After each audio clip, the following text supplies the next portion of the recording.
Thanks for joining us on another edition of One on One. And after possibly one of the craziest BBL seasons I certainly remember in a long time, with so many ups and downs and so many teams coming out of nowhere, the change in what was going on mid-table, we finally made it through. And I'm with Coach Byrne of the Manchester Giants and his assistant Kostis. So thank you for joining us in what must have been the biggest roller coaster of your career so far, because wow. Yeah, pleasure to be here, thank you. Yeah. Lots of ups and downs this season. Emotional roller coaster is nail on the head, really. Everyone's just sort of shell shocked going, what did that happen? Because it was never the first couple of positions in the league. Once we got halfway through, you kind of got the idea of where it was going. But certainly from the bottom upwards, we just didn't have a clue, and it was just going like this throughout the whole league. I mean, we'll get on this fairly quickly, but when you look at how the table finished, the crazy thing is that even when our season had finished, we still moved up in the table because of other results and finished a position higher. Head to head. Yeah. And when you look at the spread there between Bristol and Newcastle, it's 8 points. I mean, I've never seen a BBL league table look like that, where it just changed so much. I mean, that must have just been a crazy thing as a coach, trying to get your head round it every week, going, where are we at? Yeah, I mean, 1 minute we were deep within in the playoffs, and thinking, good God, we could finish really high here. And then as the season ended, we've ended up missing out by 2 games. But saying that, we missed out on finishing 4th by 4 games. Exactly. So it's crazy. Yeah, but the thing is as well is it's like the focus obviously was on the playoffs, and it would have been amazing for you in your second year with that team to have got through. So and the good thing is everybody in the league sort of says Manchester should have been in there because they played so well. They're such a good team. How much of a sort of kick in the teeth is it that you didn't make it over the line? It was hard to take. It was gutting that we didn't get there, but we kind of said we overachieved as the season went on, didn't we? We overachieved and underachieved in the same sense as that kind of, if you understand what I mean there. But I think the 2 weeks after the season ended, I wasn't a very happy person. I was not very nice to live with at home. With my wife and kids. Just leave him alone. Just trying to figure it out, get my head around it. What do you think? Well, I think from what you said at the start, it was a great league, and it was a little bit of a roller coaster. So we kind of went, game by game, separately, each game at a time. And I don't know, the table shows that we didn't make the playoffs, so we didn't make the playoffs. It's like that. It's a bit of a double-edged sword, because from a fan's point of view, it was the dream season, because it was so exciting down to the wire, not knowing exactly what was going to happen. So from that side, it's the perfect season. But for the coaches, it's you must have had a few sleepless nights wondering, what's going to happen this weekend. And I felt it was quite unfair for not just Manchester but a few other teams at the end of the season. Giants had 3 games in 5 days, and I think we had about 6 or 7 games in about 11 days. Something crazy like that. Which is crazy, and that's got to have had an impact on it, because the guys must have been exhausted by the end of it. I mean, physically, mentally, shattered, absolutely shattered. I mean, all the main 7. Obviously James, we know he got injured back in February or January, I think it was, and the other 6, they were all injured at the end of the season.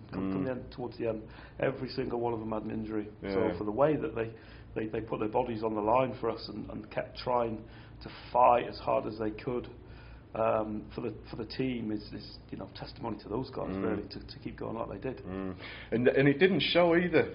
As the season went on and on, the more tired they were probably getting. They never sort of looked as if they were suffering. You know what I mean? It's that they just kind of soldiered on and kept going, and the energy was always still there. I mean, the season started. It was sort of a slow start, because we had that great first win in Sheffield, and then we were struggling at Power League for a good few games, wasn't it? 3 or 4 games before we picked up a win? 3 games, yeah. We got the 4th home win. Yeah. But we went 6-0 on the road.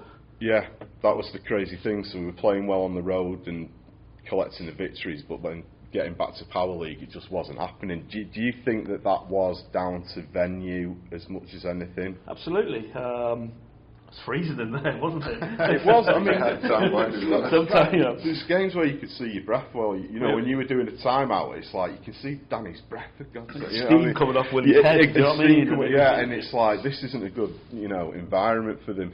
So do you think that was what hindered us at the start of the year? I think so, but yeah, I think so. But it's also, we're professionals at the end of the day. We've got to try and get our head around that, and it doesn't matter. A basketball's a court's a basketball court, isn't it? It's 2 rings, 10 foot high.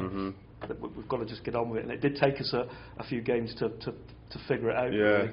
Yeah. But it seemed like the actual chemistry of the team was there pretty much straight away. They seemed to gel fairly early on, and they seemed like quite a close-knit team by the end. We had a good season. Pre-season, I think that was the key. This is what, 6 games? 6 games in pre-season. Yeah. They came in the middle of August, before the league even started. The last week of September, we'd had them 6 weeks. Yeah, because you didn't have that the season before, did you? No, we kind of started in September. Yeah, so the season came upon you, and it was like, oh right, we've got to go. We've got to go, and we've got to play. So that's obviously something that you're going to want to do again next year. Have a good pre-season with plenty of games, so that they get the chance to, whoever. Chemistry's key. Yeah, chemistry's absolutely. the key. Yeah, and it did look really good. And then the venue change then happened kind of mid-season. How did that affect you and the team? I remember walking into the court, into the hall on the first, because it was Worcester, wasn't it? Yep. And I thought we stepped back to 1985, and I was kind of like, okay. And I wasn't really looking forward to it. And I don't really think the players didn't really comment as such, did they? But they just kind of got on with it. I think they were happy that it was warm to start with, but by the end of the game, because it was a phenomenal game, double overtime, and we had 4 pro players, and the atmosphere and the noise was just unbelievable. And I kind of thought, okay, the venue's not amazing, but this is to our advantage here, and we had to try and take advantage of this bear pit type scenario with everybody on top of the court, really, and loud. I've never heard anything like it. It was unbelievable. I mean, that's exactly how I thought. It's like I've been in this building before, but I hadn't been in for years, and I thought maybe it's changed, maybe modernised a bit. But like you say, it's like, all right, this reminds me of back in the day. And then the first game happens, and you're like, hang on, the atmosphere in here is actually electric. So you must have really, because there's people behind you in the stands must have just been able to put their hand on your shoulder. So it must have been like the crowd was in the time. I nearly subbed a couple on. Wrong player. Yeah. Oh, everyone's injured. Has anyone got a jersey? Yeah. So did that? I mean, for an away coach, that must have been a nightmare. It's awkward when they're right behind you and right on top of you. The fact the away fans, Newcastle, their new arena is great. It's a really nice place, but their fans are literally sat right behind you. Really? Yeah, and then they're giving it this. Oh, it's pretty awkward. Right. And if you're clever enough to have a little bit of quick banter with them and have a laugh, you're all right. Yeah. But if you kind of, so you've got to pass like an initiation as to whether you can take if you it. fob them off, the Newcastle fans can be quite vicious. Yeah. And rightly so. It's their home court. Do you know what I mean? Well, before you go, I mean, Kostis was talking about the crowds here and the crowds back in Greece. Greece is a pretty intense place for crowds for most sports, but basketball's right up there, isn't it? It is a lot different. Yeah. Yes. Unfortunately, there's a lot of violence also. Right. But I want to say for the Manchester Giants fans that everything you go through to prepare for the week, for the game, and for all the adversities, when you step on the court and you have these fans shouting for you and creating all this atmosphere, you forget everything. You forget fatigue, forget injuries, and I think for the players, it was a big part why they were giving all this energy, and especially at the end of the season where everyone was tired. They pushed us, didn't yes, they? They absolutely. Yes. You know, I think some of the wins were down. You know, the Worcester win, the double overtime. I mean, Mike shot the lights out. And Willie, I mean, he got 32 and 25. But the fans got the players over there. We're trying to keep them focused and keep them, and giving them bits of advice and trying to set up various things to beat Worcester. But it's the fans. The Leicester game where we won by 2, the fans creates that adrenaline. Beating Newcastle by 1 point, wasn't it? Where we were down by 14. Do you know what I mean? And we beat them by 1. Fans pushed them on. It's never a truer word said that the crowd is the sixth man for a basketball team. And here, I mean, it's easy for us to say being a bit biased about our own fans, but Manchester Giants fans are notorious around the league for being hardcore. They're with you through thick and thin. And this season, it did have that feeling of kind of, especially at the end, that togetherness, because there was so many games bunched together. It got to a point where you were seeing people saying, "See you tomorrow" or the day after, and it felt like everyone was in it together. And then we're having a game at Cheshire as well, and a lot of the fans going down to that. It really did feel like the club and the fans were one. I think from the start of the season, there was a little bit of trepid anticipation, as though, okay, what's going to happen, because we won 4 games the year before, and there's a little bit of but then as the season got on, they lived the season. The fans lived the season with us, and like Kostis, they just became a very much big part of what we did and what we tried to represent on the court for them. Yeah, I mean, I've seen people that have come to their first Giants game sort of mid-season who are now buying season tickets for next year, and that's pretty special, really. That's good, yeah. It's amazing. And it's guys that are bringing their families with them, and the kids have got hooks on it, and out of nowhere you picked up 4 new fans that had never even been to a Manchester Giants game. And for that to happen in a season where we didn't make the playoffs, if anything, that's just testament to the way the club is. Yeah. For people to be that committed. The scary thing is the expectations for next season. Well, yeah, I mean, we'll get onto that. I mean, let's just go back a little bit to the start of last season. How did you go about your recruitment? You've mentioned it in interviews before that the key to this season was recruitment, and that you got a chance to do that differently. What was your process pre-season? How did you land Willie, Mike, Torry, Vlatko? So, I mean, Tom, who does a lot of scouting and a lot of analytics for me and with me, we kind of, obviously, the first season, we brought in David Kadiri, who was, again, a rebounding machine. Yeah. He broke records while he was here, and then Willie's gone on to break his records. Yeah. So we kind of had a formula in place which we were testing, and it was kind of like we got it right. Isaac Banks, again, was another good one.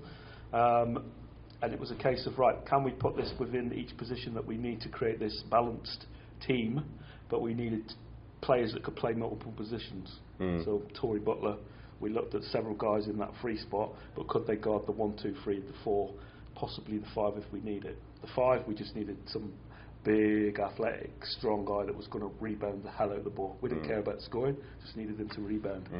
Then we needed this European stretch 4 that could rebound, shoot the 3, and play inside.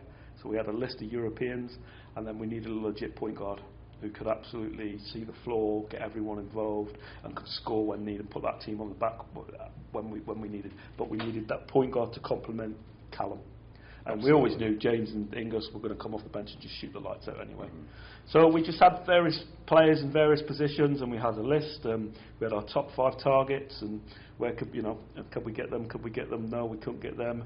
And we actually spoke to a guy before we spoke to Willie, and he was more interested about living.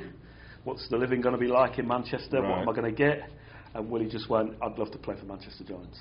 I'd love to represent. So it was kind of like, well, that's the player we want. Yeah. And then Vlatko said exactly the same. Torry just said exactly the same. And then Mike McCall was a little bit different, because I started speaking to Mike in last March. Really? End of February, beginning of March. So we'd already found him and had our eyes on him, but we knew he was such a high level probably too good for the BBL, and could probably go and play higher league in Europe and absolutely kill it there.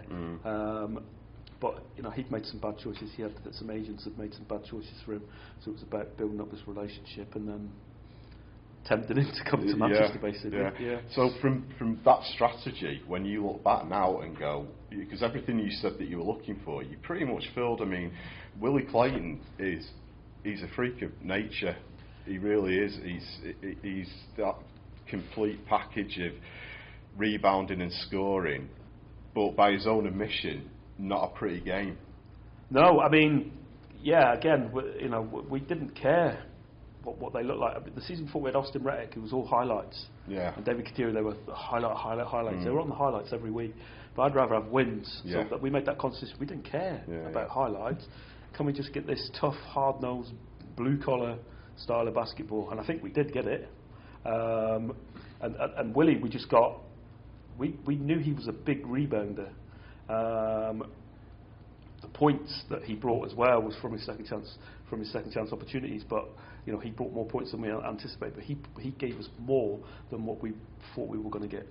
So we can't argue. Yeah. I mean, he was great value for money from a lot of perspectives, but certainly, I mean, I think out of the 32 games he played, there was only one that he didn't score a double-double. Yep.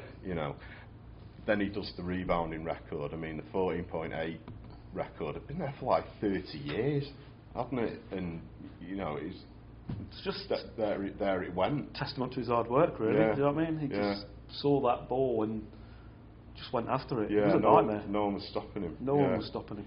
But the interesting thing, when I interviewed him mid-season, he said the same thing. All his points on offence came from that same area in the arc under the basket.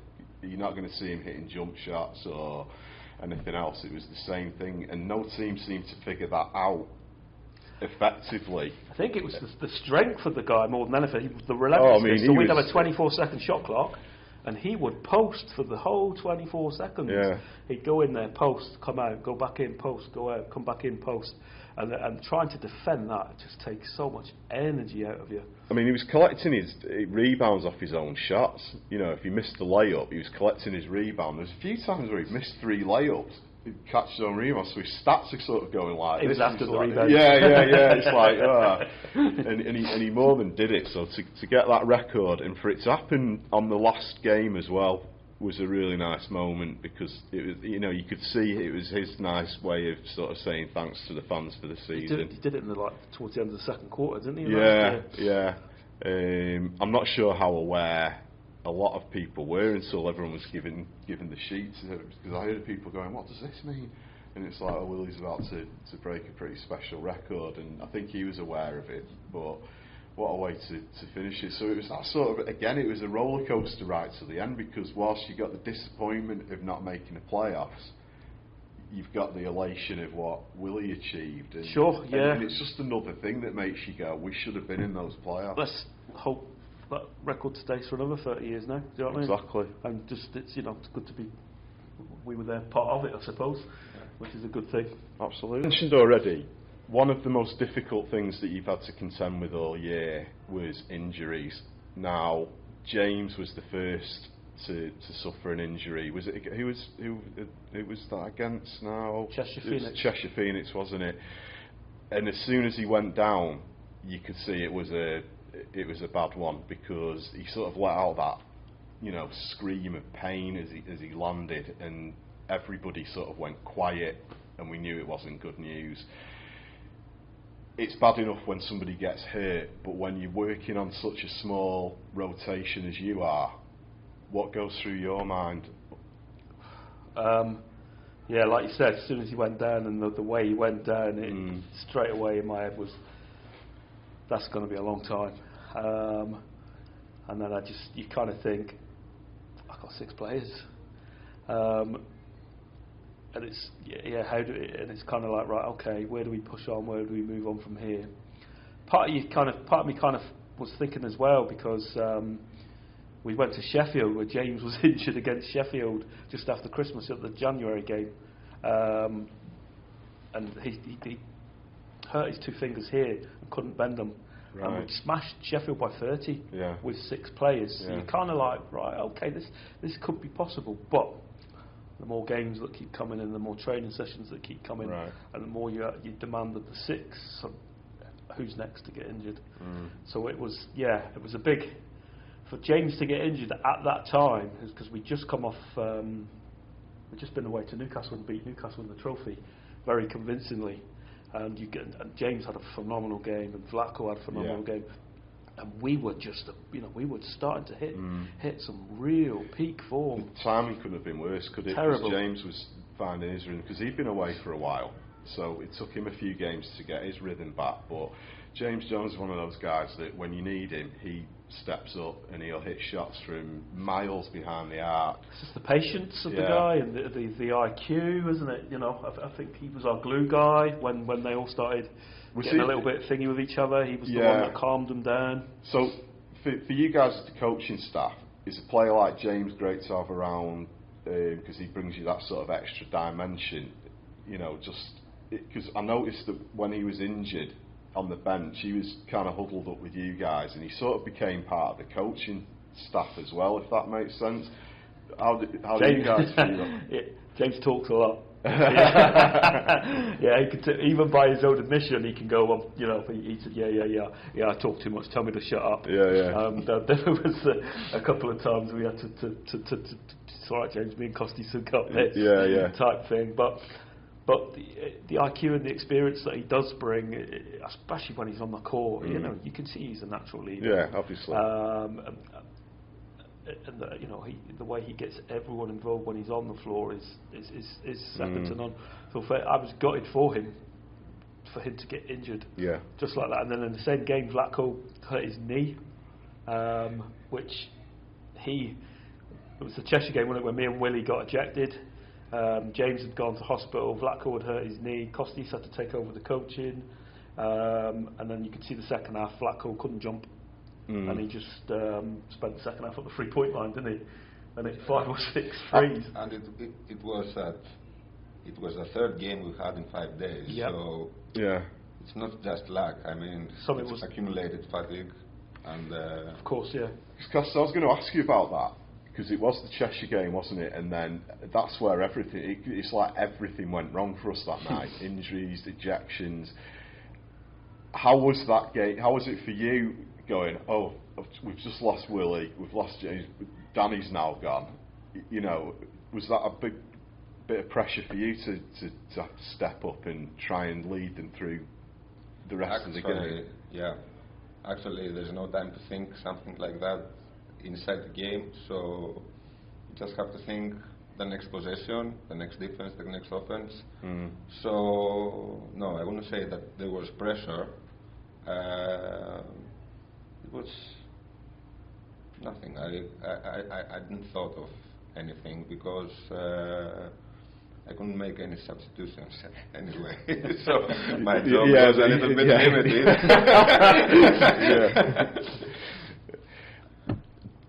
The ongoing battle throughout the season with some of the officiating is something that I know has been a huge bugbear for you, Danny, and there's been several occasions where you've submitted tape to the league for them to review decisions revolving around Willie and Torry, who at the start of the season were really struggling to get used to the way that they were being officiated.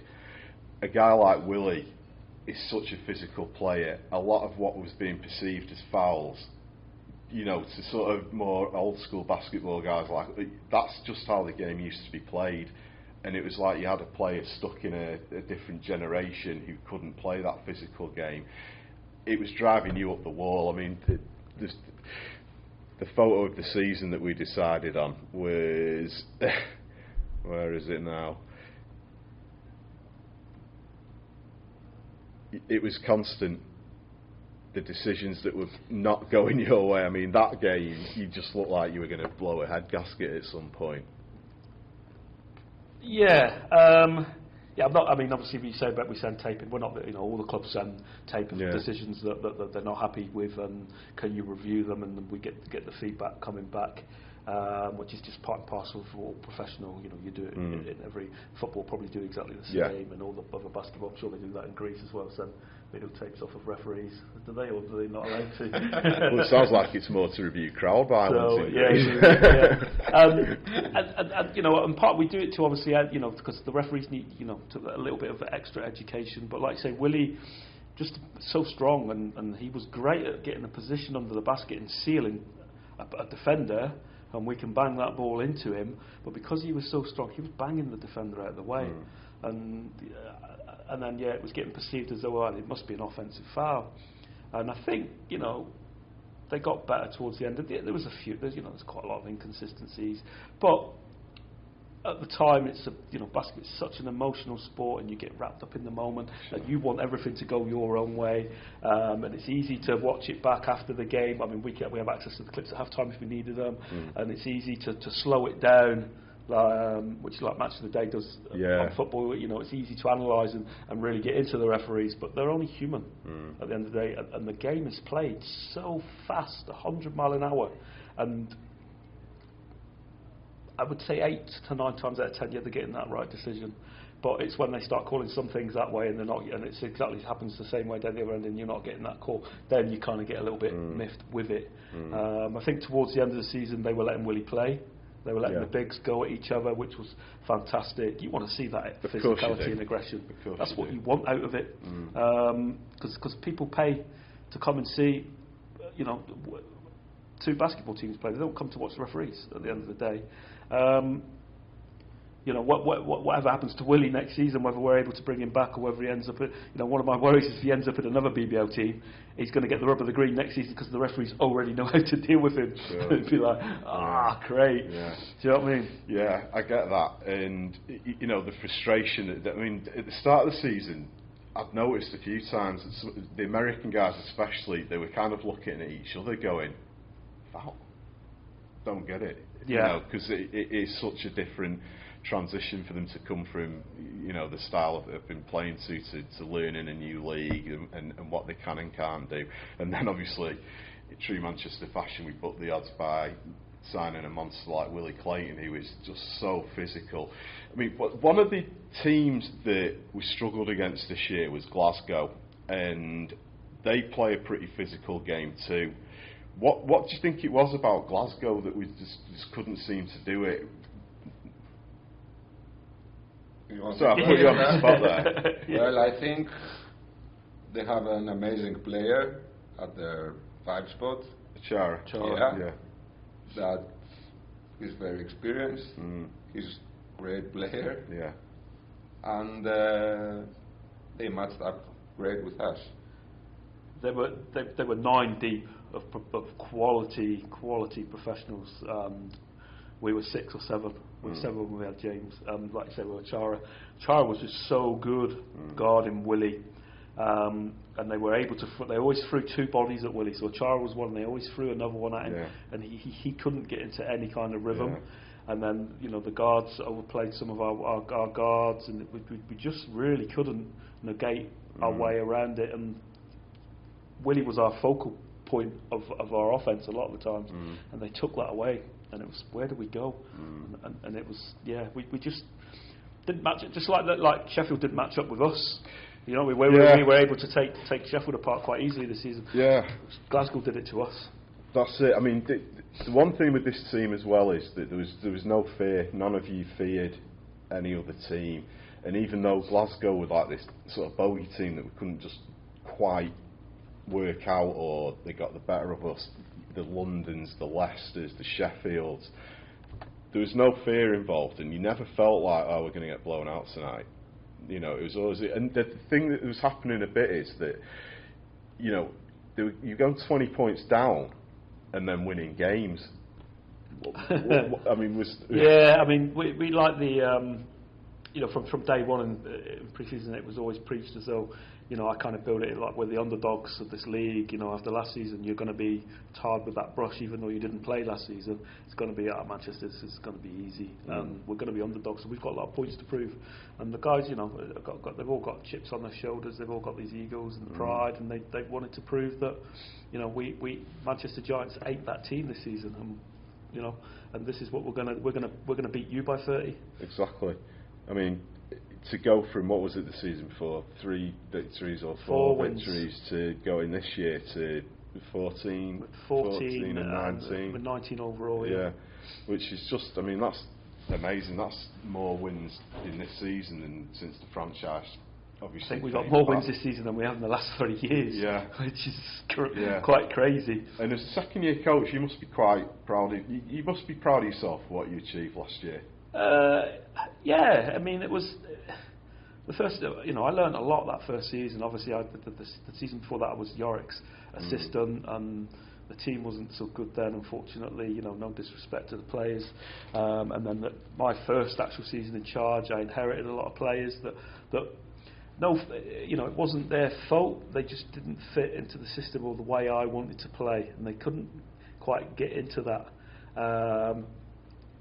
And I think the season before where I only won 4, you could see we got better towards the end of the season where we'd lost a few players, and I was able to bring a few more.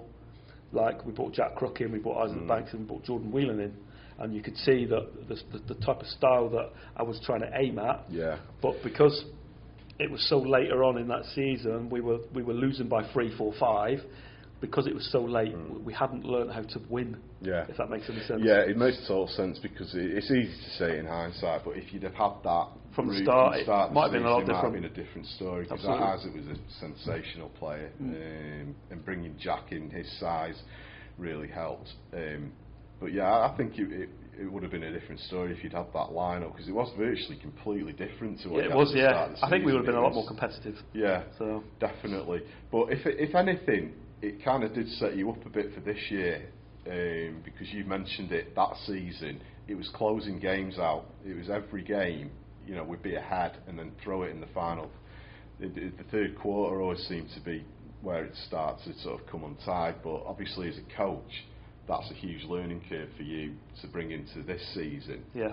So you must look at, you know, what you've achieved and go, yeah, I've learned, put it into place, and here we are.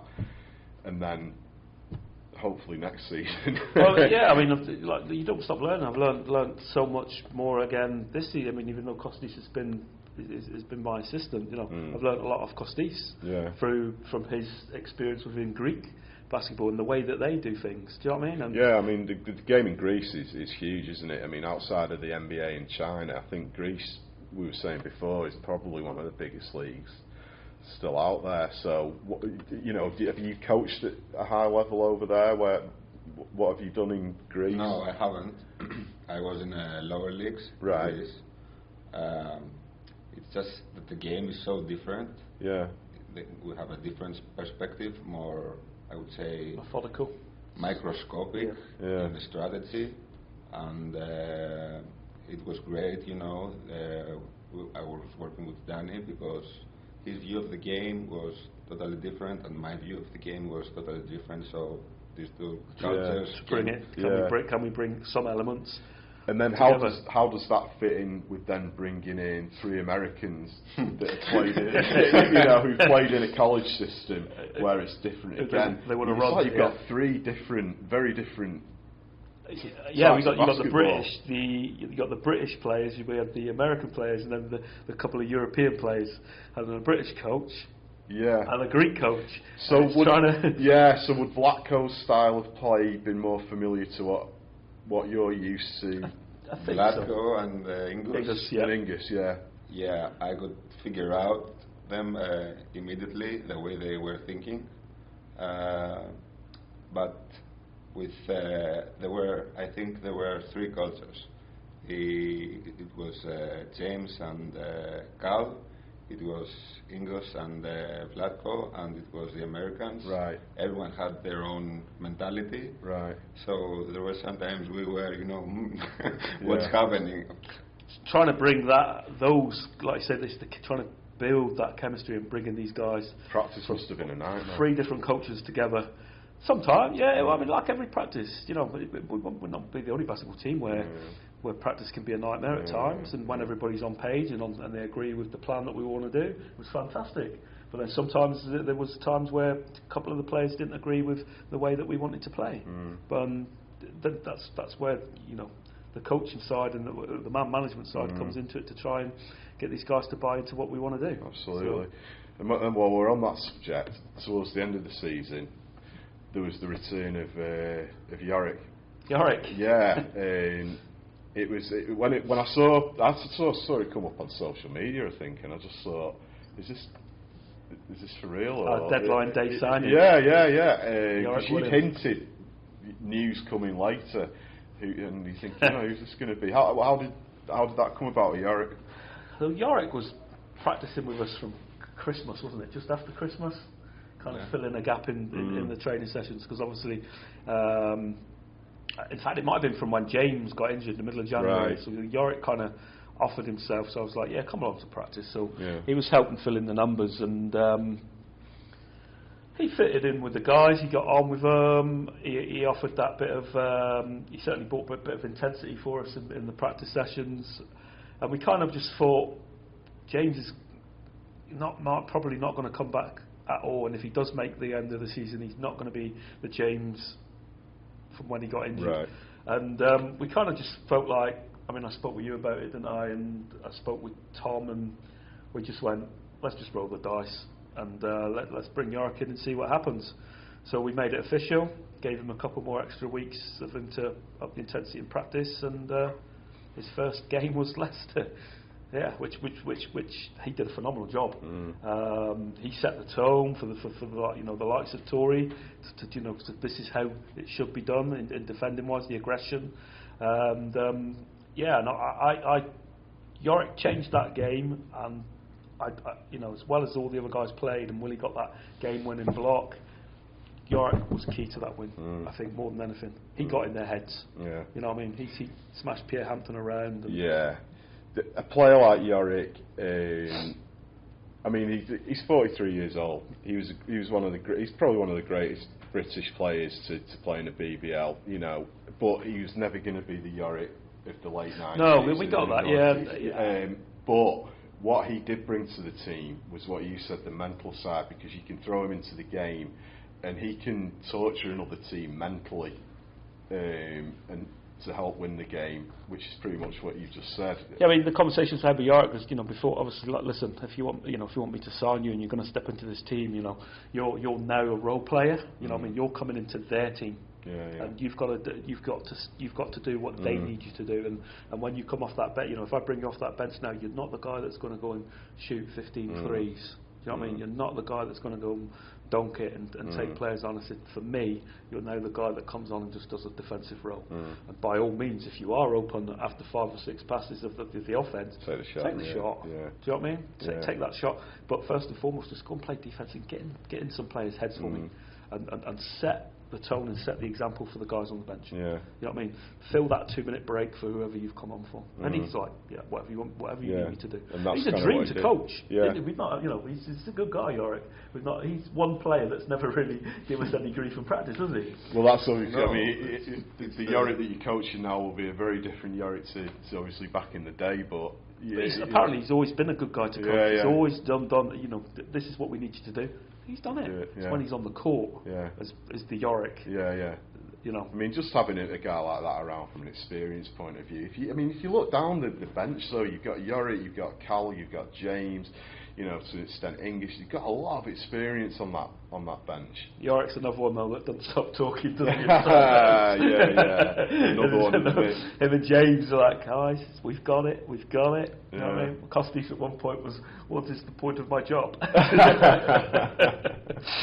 Well, it's great to have both Yorick and James. Absolutely. They share a common characteristic, which is competitiveness and their love for the game. So they win they want to win every time, and they bring energy every time, not only in the games but in practices. And it's great to have this environment of the love for the game, the love for the little things of the game. So when you have players like James and Yorick and everybody else, of course, but especially them, because they have a special drive to compete and win. So it's great being around them. Yeah. And, it feeds off, you know, and with the younger guys coming through, Adam, Rose, and to the point where we had Sam Lane in there, Torry. I mean, we forget Torry's only just turned 24. Yeah. Vlatko's only just turned 20. That it feeds off these guys as well, and they can see that where their career can go to. So you know, Yorick's played in A1 in Greece. You know, the top level got paid a fortune, and that's just, you know, with these guys, you apply yourself the right way, mentally and physically, sky's the limit. Exactly. So on top of the success, let's call it a successful season, you know, regardless of not making the playoffs, because there was also 2 good cup runs that we want to cover as well. How important were the cup tournaments to you in terms of this is a chance to maybe get some silverware or just have a good run? So in pre-season we had a bit of a team classroom session, and we went through a lot of mental resilience type of stuff with our guy Paul, who did a lot of mind psychology type things with the players throughout the whole of the season. And we kind of set targets in that session, and we only set one target, and that was the playoffs. We'd set a target of obviously reaching the playoffs and the position that we wanted, an average position of where we thought we were going to finish, and that was kind of the focus. Cup and trophy never came into conversation once. Really? It was really strange. And then obviously we got drawn away to Surrey, 2:00 tip in the afternoon, and we're thinking, oh, that's an early start, and we didn't really think much of it. And before you know it, we'd beaten by nearly 20 points.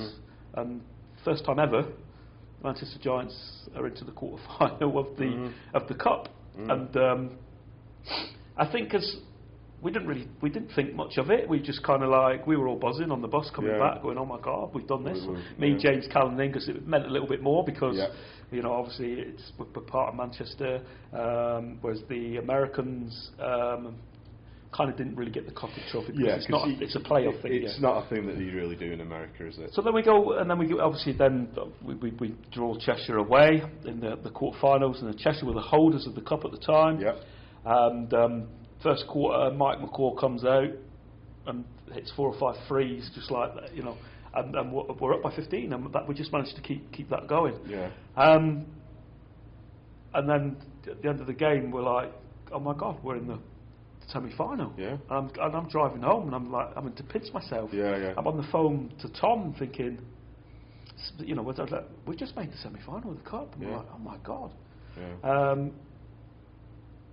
And then they do the draw, and I'm sat in my office at work, where I work at Blackburn College, and I've got the BBL on my computer the live draw, and I'm going Glasgow, because they had such a bad start, and I wish we'd got Newcastle now, because we matched up with Newcastle far better, and we get Glasgow, and then all of a sudden my attention's like, we can get to the final, we can get to them, and we discussed it. We thought we could actually make the final.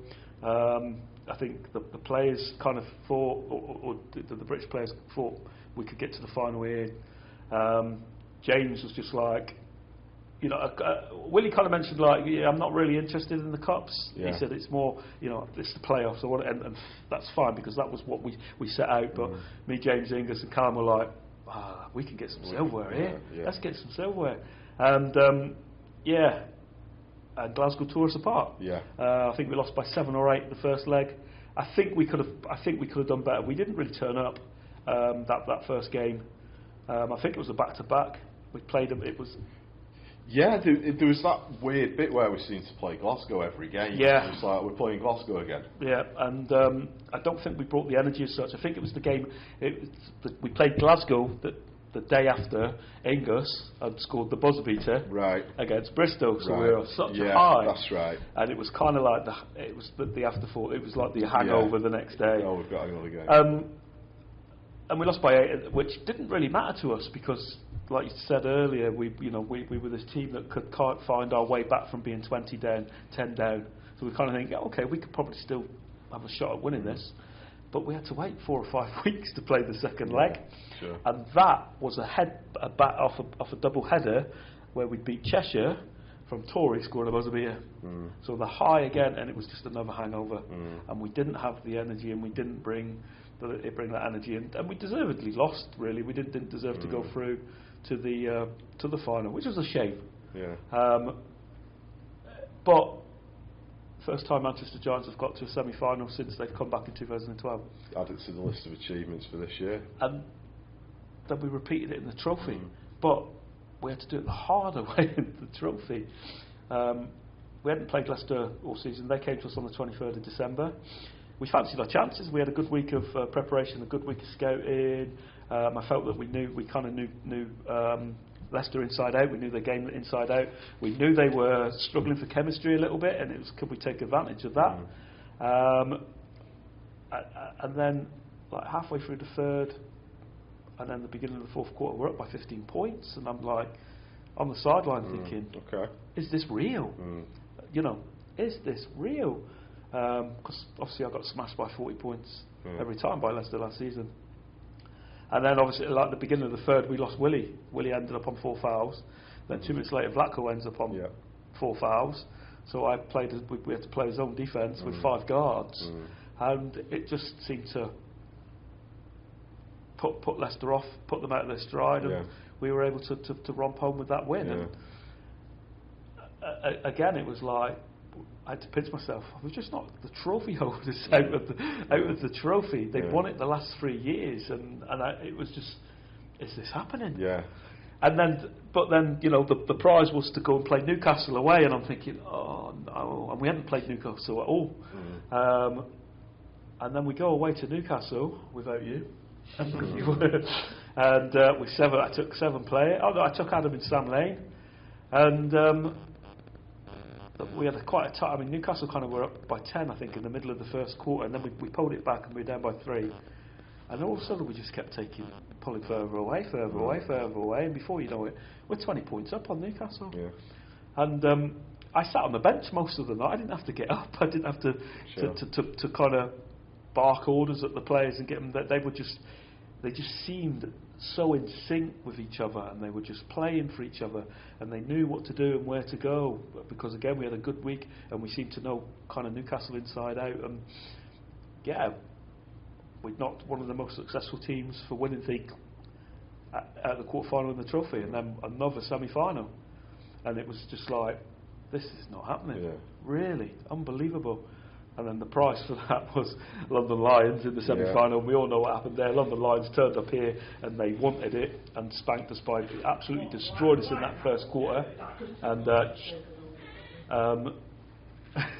destroyed us in that first quarter. And then we competed with them for the second, third, and fourth. I think we won the next 3 quarters, but only by 2 or 3 points. But they'd done the damage in the first quarter, so. You know, it is what it is. But again, another semi-final. And in fairness, and I believe they're changing it next year, the aggregate point system in basketball for me just doesn't work.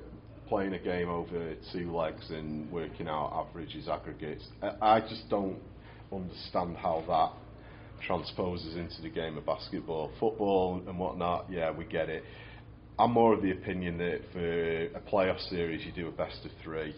If you're going to do multiple legs in a cup game, do that. Do it as a playoff. Well, the aggregate. The cup and trophy is still going to be aggregate. Oh, right. It's just the playoffs that are going to be best of 3. It was. I'd never been in that situation before, and it was a bit weird. And how do you deal with it? Because we beat London in a game and went out of a tournament, you know, and it's for players and, you know, for yourself, it's a long journey, and you think, well, we've just won the game, but we've actually not won anything. But they beat us by 30 and have got to play us again, and it's kind of like. But in this game where point spreads can be like that, I just think it I don't really know what that achieves.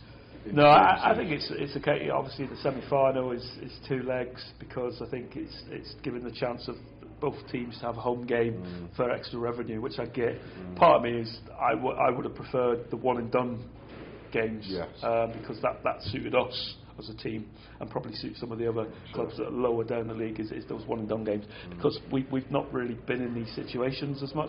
Leicester, Newcastle, London tend to get there all the time, and they're able to come up with a better game plan and structure of how to deal with it over 2 legs, if that makes any sense. Yeah, it totally does.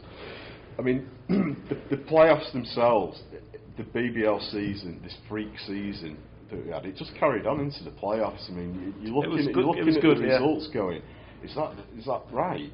You know, London fell to, and I know that you'll have been happy about the Plymouth result being a, what's the word?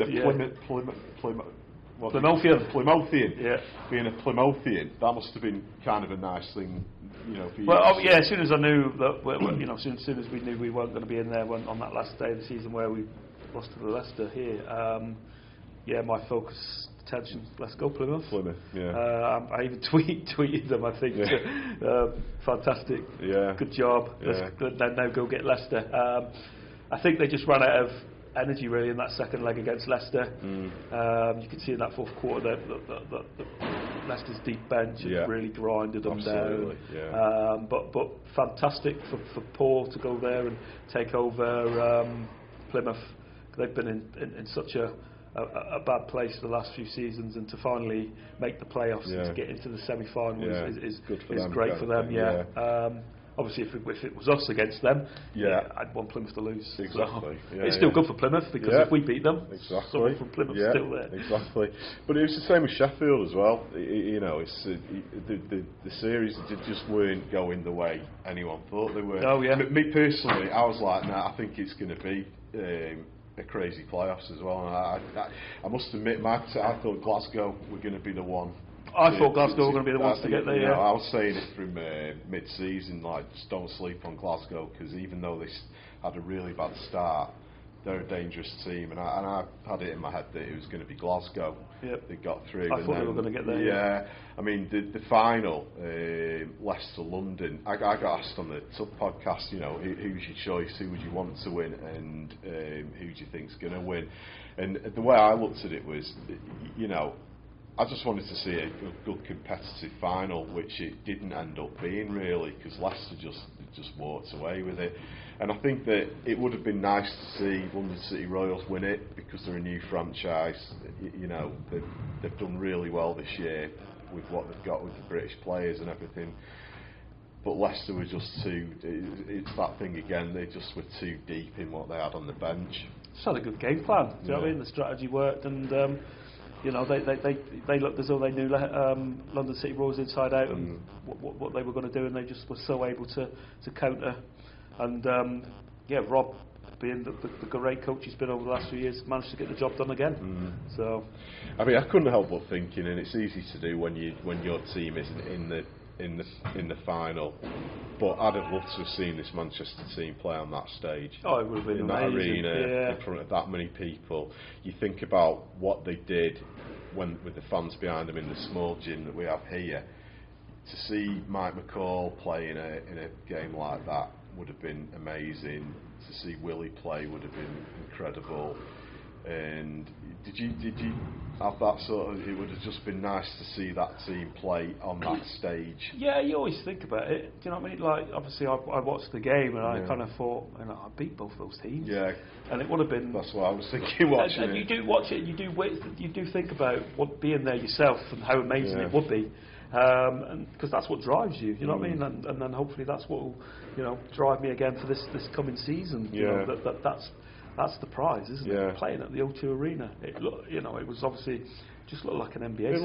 It just looked like an NBA game. Beautiful. It looked amazing. Yep, looked beautiful. It looks amazing. And I mean, it was even at half time when Roosevelt was there. You've got an NBA presence to it as well. It just looked spectacular, and it would be so great to see some of this. I mean, the team awards at the end of the year, it was really, really tight when we were doing the votes, counting up. Mike McCall was the MVP. I know you were happy with that because the guy was sensational. Yeah, he just. Yeah, I think. I was happy for the fans to vote him. Despite Willie's amazing season, Mike went quietly about what he did. Do you know what I mean? Willie got a lot of what he got because of Mike, and obviously the other players part of the team. But Mike's a different level, and I'm glad that the fans were able to see that. The value that he brought to our team. You know, like I said at the start of the interview, you know, he was able to do a bit of everything, and he kept the guys on his back when needed. He carried them through when he had to. Yeah, I mean his brain is just basketball. You know, you watch some of his highlights, some of the passes that he was making. It just during the game you wouldn't see it because it was that quick, but then when you watch it back, you're going, that's just. I mean, how do you think that through and get the ball into Willie? I mean, obviously there was not much contest for Defensive Player of the Year of the team with Willie, with what he achieved, but for Mike, and the awards even looked a bit surprised himself. I mean, he's a very I think quiet everyone just guy. expected Willie. Yeah, and Mike was a bit like, oh me, and you know, it's kind of testament to how Mike is that he almost looked uncomfortable that he won it because he might have to actually speak.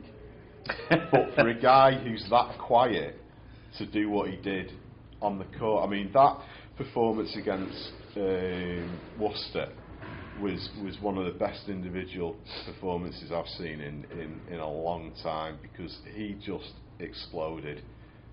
And it was a freak. It's another. Yeah, that year Manchester Giants had a guy that came up with 50. What was it? 52 points in the end. Because it was a bit of. I actually commentated on that game, and we were looking at the stats because it was down as 47, and then it was 52. But it was 50. And then it was 50 because Mike actually tweeted, "I got 52." They'd given a free to Dean Wanliss by mistake, and it was actually Bike's free. But you know, 50 points. I mean, when was the last time that happened? In the it's quite crazy because a few weeks before that, Quincy Taylor dropped 47. Yeah. And you're kind of thinking, oh, no one's going to beat that this season. And then Mike goes one. But I mean, every time out and every play we drew, we just kept putting Mike in ISO, didn't we? Because the guy was on fire. Do you know what I mean? And then whoever missed, Willie was just going, thank you. Yeah. Thank you. Because the thing, you said it before, I think Willie had 32 points that night. 32, yeah. Well. I mean, that Worcester game was double overtime. We had no right to win that game. I had 4 fit available professional players. Willie, Mike, Callum, Ingus. I started Torry had the wrist injury. I started Sam Lane. Yeah. And on the bench I had Rose and Dean, wasn't it? Yeah. And that was it. Yeah. So we had I had 3 guys that weren't part of the professional players, so to speak. So Worcester had 9 professional players there, and they should have wiped the floor with us technically. I mean, they did when we went to their place towards the end of the season. But that was just one of those freak dream games. You know, you had buzzer beaters, you had guys scoring 50 points, 32 points, 100. You know, Willie with the rebounds. It was just one of those dream games. And what we've mentioned a couple of times, the crowd was a huge part of that. Yep. It was. I mean, when things are going your way and it's on, isn't it? Yeah, so exactly. you got to take. It wasn't that the first game. That was our first game here. It was the first game here, wasn't it? Yeah. No, it was unbelievable, and what Mike did that night, you know, you go back and watch it, and it was just like you said, he was just firing. He didn't really start, did he, till the fourth quarter as well? No, he just suddenly out of nowhere went mad. Just started hitting everything in that fourth quarter, and then in the overtimes. So we're at that point where this season's gone. You've got to start thinking about next year. The pressure that you're going to be under is going to be pretty immense, because after having such a good season and, you know, quadrupling the wins from the season before, the expectation from the fans and, you know, a lot of people around the league is that, well, you know, we've done this year, so this year, you know, the sky's the limit. But realistically, with the way that the British game is, it's not as easy as that. So what's your plan for the summer? I mean, I'm aware that the expectations of the fans and of the league, you know, other people around the league are going to be a lot higher for us next season. In terms of the guys that have just finished with us, there's ongoing conversations with them. Because obviously you'd love to bring Mike back, bringing them back realistically. We always build to these guys that, you know, that they'd not had great careers up until we found them, right. and we brought them here with an opportunity to prove themselves, because it's a good league to prove yourself to take that next step. So they've come in and more than proved themselves. Absolutely. And they'll probably move on, which is not, which is probably what the fans don't want to hear, but they want to earn more money. They want to go and take that step up. They're young, and we can't stop them. Exactly. And I'm more than happy to have played a part in their development for them to take that next step in their career. Got you. And I'm happy to say thank you, great job done, on you go. But it's that one though, isn't it, Danny, where you're thinking, right, a second run with this team would be scary. Second run with this team and one more player, I think we would do a lot of damage. My issue comes down to budget. Yeah. Well, you've made no secret of the fact that you work with the lowest budget in the league. Yeah, we've got the lowest budget. We've got the probably, obviously, we don't have the best structure in the league. But we're getting, since I've come here to Giants, we take a couple of steps forward each season. So we're slowly building. We don't have the resources like Leicester, Newcastle, London, the Worcester, Plymouth that these top of the league teams have. They obviously have more money, bigger budgets. Yeah. And I've got to be mindful that I can't. If these four, if Vlatko, Willie, Mike, and Torry all want to come back, they want to double, triple their money. Of course. And I can't. Yeah. Unfortunately, I just cannot do it because I don't have that money. A big sponsor would be great. Yeah. I'm a bit baffled at times as the Manchester Giants is probably the biggest name in the in the BBL. Absolutely. Why can't we attract bigger? Why are we not attracting bigger sponsorship? And that baffles me a little bit. But it is what it is. So as I said, for those four guys, they are actively looking to move on to the next stage of their life, and so they should. Do you know what I mean? It's not great for the fans' perception of it because we want them back. It's not that cut and dry, not that simple. Yeah, I mean, for guys like us that have been around this game for many years and seen how the British game's changed, and from the 90s when it became huge and it was arena basketball to where it is now, it is difficult because you don't want to leave the fans dissolute. They all want to see Willie back next year. They want to see Mike back. And we'd all love to, but to the more experienced people around the league, we know that realistically, there's a chance you might have to start again. There's every possibility. Yeah. Most basketball clubs in this country, all the players all sign 1 year deals. Yeah. Sometimes they sign a 1 year plus one. Yeah. And that's the way it works in this league. And you'll see that most team. I mean, London managed to keep most of their team from last season. I think Sheffield kept a couple. Sheffield kept most of their team from last season, but I got a feeling there'll be changes with them this time. I think Leicester, there's going to be. They'll keep the core of their British players. There might be changes with their American. Newcastle are going to have a complete upheaval. Yeah. I wouldn't be surprised if they're there. Yeah. Surrey need to make some changes. Yeah. Worcester's going to be a complete different team. Yeah. Bristol will be a different team. Plymouth might keep a British core and then add to that again. So it kind of. So who knows? It's the way it goes, happen, and there is this. Cheshire will probably start again, and there's unfortunately, we're one of these clubs that are lower down in that league in terms of financial value. That there's every possibility that we will have to start again. But hopefully we'll keep James, Ingus, and Callum. Keep the core. We'll keep the core. Ingus has agreed to come back. We need to see how James gets on with his operation, and I've yet to speak with Callum. I have been speaking to the other four, but they have said they want to look elsewhere for the time being, and like I said, so they should. Yeah, I mean, it is that difficult thing, whereas the BBL, it's like you said before, it is kind of a stopgap for players to, use it for what they need to do to have a good season, to put their market value up.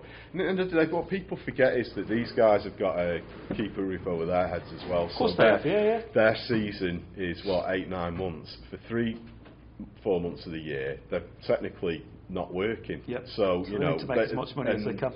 They have homes to pay for. I mean, for Mike, he's got a baby now, so you kind of forget that. Sometimes fans forget that behind the player, is the same problems that we all have in everyday life. So I mean, what are you already looking at players? Have you got never stop looking? Have you got a list already on the go? Always have a list on the go of various players in various positions. And you think you can pick up some talent again? Who knows? We'll see what happens. Really, it's a long summer. Yeah. I like to think we've got our formula quite good in terms of recruiting, and obviously we've learned from recruiting the 4 guys. We've learned even more things that maybe we need to look at this and do this, and can we get even better quality players?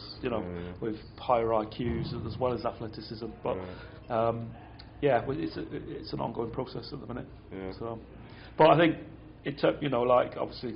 Some people are going to watch this are kind of going to be like into football in terms of back in the 90s and in the early 2000s. Arsenal were a selling club. Yeah. They bring in these good players, give them a season or two, and then sell them. Yeah. Fortunately, that's where we're kind of at this moment in time. And as I've got my head around it. I can understand the process, and if with me being a little bit more honest of how things work with us around the club, hopefully the fans will see that side of it as well.